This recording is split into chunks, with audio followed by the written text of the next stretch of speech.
アメリカで話題沸騰中のインポジティブバーガー。一見どこにでもある見た目と味だが、連日このバーガーを求めて多くの人が店を訪れる。実はこのパティ、ビーフ 0% の植物由来人工肉なのである。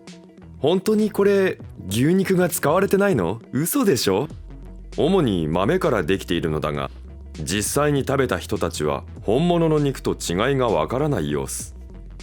本物そっくりの肉を使ったインポジティブバーガー。なぜこのような製品が誕生したのか、我々は開発者を追った。彼はパト博士、インポジティブバーガーの開発者である。はじめまして。私もいただきましたが、本当に本物と見分けがつかない味でした。開発で工夫した点はありますか？もちろんです。私たちはハンバーガーを分子レベルで分析しました。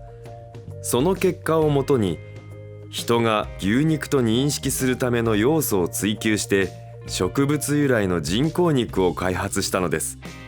肉のジューシーさや風味を再現できたことが成功の秘訣ですね。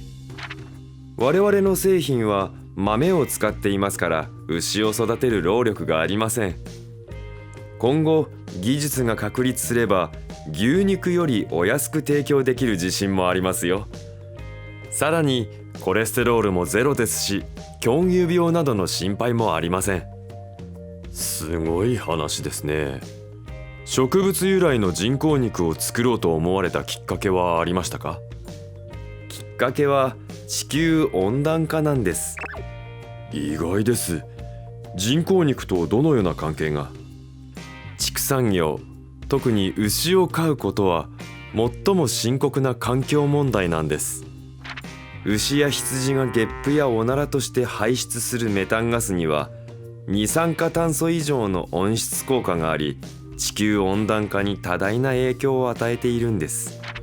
2018年に消費されたハンバーガーが全てインポジティブバーガーだったとしたら、アメリカの自家用車が4億キロメートル走るのと同量の温室効果ガスの排出を防げます。さらにサンフランシスコと同じぐらいの土地を守り、300万人が使用する量の水を節約できるくらい効果があります。そうは言ってもお肉は美味しいですからね。地球温暖化を防ぐために食べるなと主張したところで、多くの人にとって他人事です。